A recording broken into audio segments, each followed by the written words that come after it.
job is to bomb Wilhelmshaven effectively and economically. The enemy is strong, skillful, determined to stop us. Here are his defenses. Airdromes, well dispersed. Each plane indicates a stoppel or squadron of fighters. Heavy anti-aircraft, highly trained and accurate, all along the coast and defending his vital installations.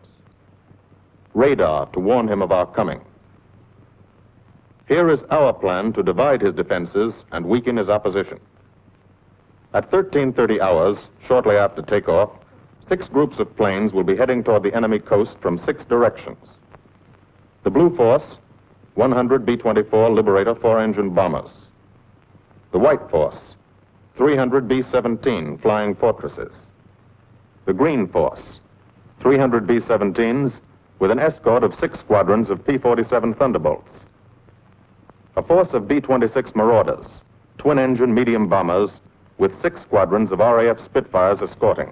Almost 1,000 planes and over 8,000 men in the air.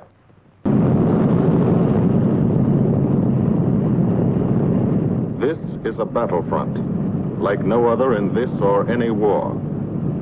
No monster armies, no booming cannon. Only the roaring engine sound of the bombers pounding through the quiet English countryside. This is an air front.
Targets to be destroyed.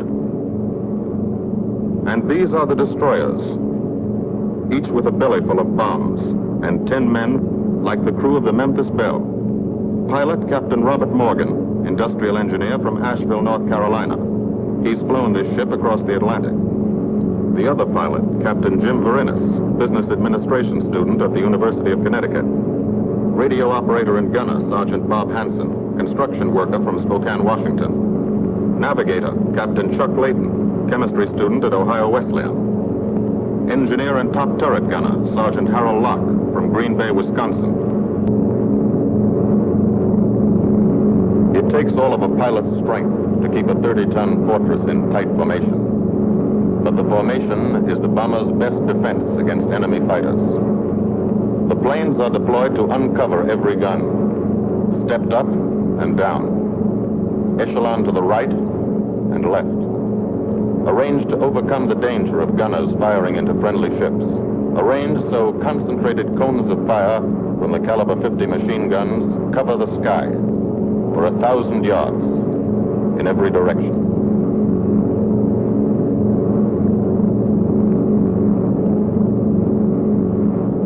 friendly coast of England slips by below. It doesn't look like much now, but in a few hours when you come back, if you come back, this will be the most beautiful view in the world. Higher and higher, climbing to reach your best operational altitude, 25,000 feet. 5 miles straight up. So high you can't be seen from the ground with the naked eye. So high that after 1 minute without oxygen you lose consciousness. After 20 minutes, you're dead.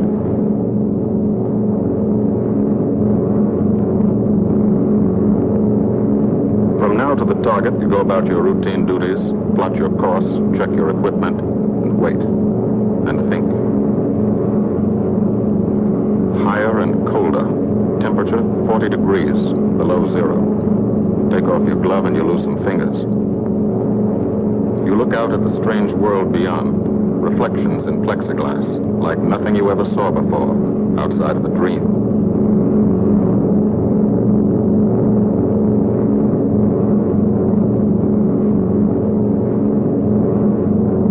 Higher and higher into the lifeless stratosphere, until the exhaust of the engines mixing with the cold, thin air condenses and streams the heavens with vapor trails.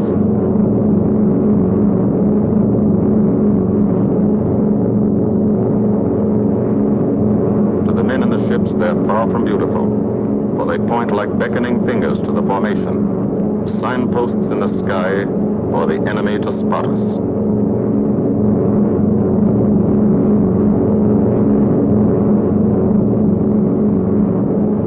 For these bombers to accomplish their mission, a plan is needed. Carefully worked out, timed to the minute.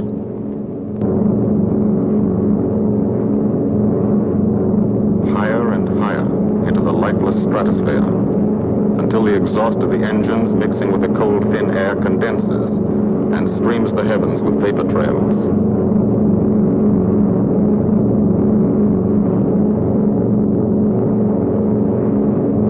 To the men in the ships, they're far from beautiful, for they point like beckoning fingers to the formation, signposts in the sky for the enemy to spot us.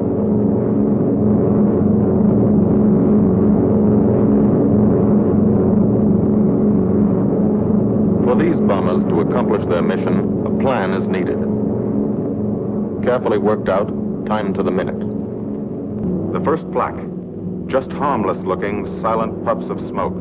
Only each puff is a shell exploding, throwing shrapnel around the sky. Exactly the range, accurate flak by radio prediction. 5 miles down, Nazi anti-aircraft batteries have calculated the altitude, speed, and course. Where will the next one hit? You try not to be there.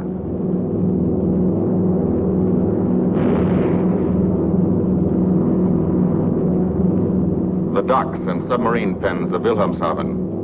Approach to the target starts. No smoke screen can protect it.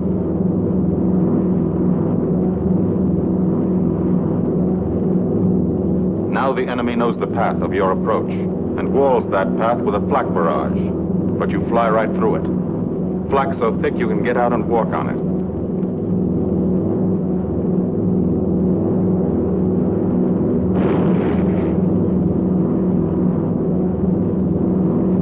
Morgan changes course every 15 seconds, evasive action to confuse the flak batteries. Bomb sights set for correct altitude and speed. Bomb bay doors open. The bombing run begins. Pilot to bombardier. Okay, Vin, you've got it. Now Evans flies the Memphis Belle, controlling it through the bomb sight. And now we are most vulnerable. Committed to our bombing run, we can't dodge flak or fighters. Here's the first.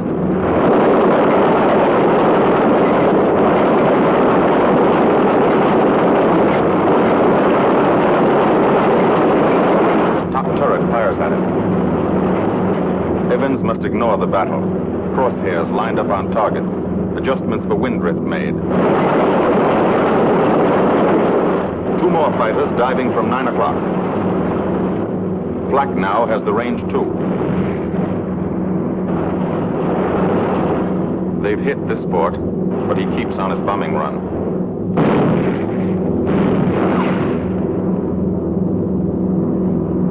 As lead bombardier, Evans's aim must be good. Every other ship in the group will drop its bombs when he drops his.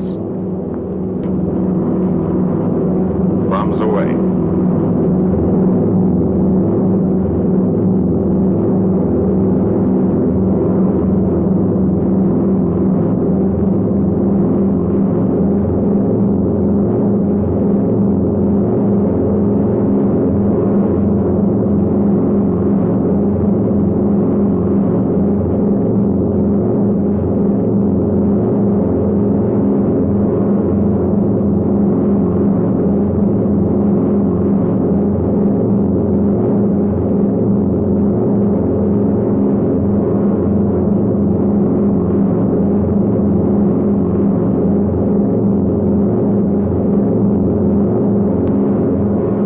Half of the mission is over, the easy half. Now to get home.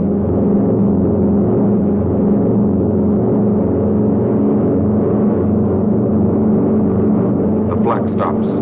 That means fighters out there somewhere.